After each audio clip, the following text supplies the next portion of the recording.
பாருங்கள். இது சிக்கன், நாட்டுக்கோழி சிக்கன் குழம்பு. பாப்பா நான் வரதுக்குள்ளே எல்லா மசாலாம் போட்டுட்டா.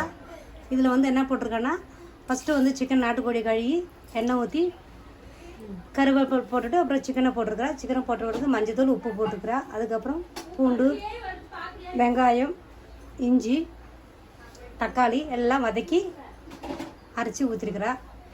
அதுக்கப்புறம் மிளகாத்தூள், தனியாத்தூள் போட்டிருக்கிறேன். அப்புறம் சிக்கன் மசாலா இல்லைம்மா, அவ்வளோதான். பாருங்கள், மிக்ஸ் பண்ணி எவ்வளோம்மா? 2 கிலோ, 1 கிலோ ஒரு ஃபுல் கோழி. சரி பாருங்கள், பக்கத்தில் ரைஸும் வச்சாச்சு குக்கரில். பாருங்கள், கொத்தமல்லி தழை போட்டுக்கலாம்.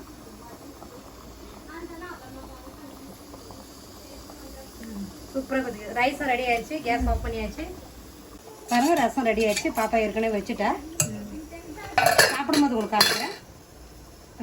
பாருங்கள், இதுதான் எங்கள் நாத்தனா பையன். தம்பி உட்காந்துக்கிறான். தம்பி இப்போ சாப்பிட்டு அவன் விளையாட போயிடுவான். அவன் இட்லியும் கறி குழம்பும் சாப்பிட்றான். நாட்டுக்கோழி குழம்பு. ரைஸு, இட்லி, மார்னிங் வச்சு இட்லி வேஸ்ட் ஆயிரும் இல்லையா, அதுக்கு கறி. அப்புறம் சைட் டிஷ்ஷு வெள்ளரிக்காய், ஸ்வீட்டுக்கு மாதுளம்பழம், ஃப்ரூட்ஸ், குலாப் ஜாம்.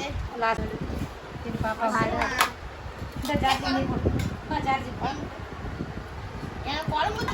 எனக்கு இட்லி. தம்பி குழம்பு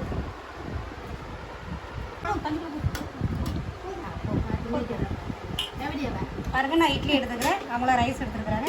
வாங்க நீங்களும் சாப்பிட்லாம். ஏஞ்சல் சாப்பிட்றேன்.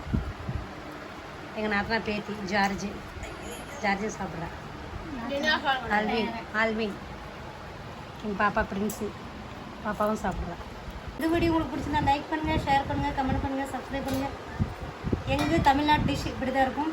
இந்த வீடியோ உங்களுக்கு பிடிச்சிருந்தா ப்ளீஸ் லைக் பண்ணுங்கள்.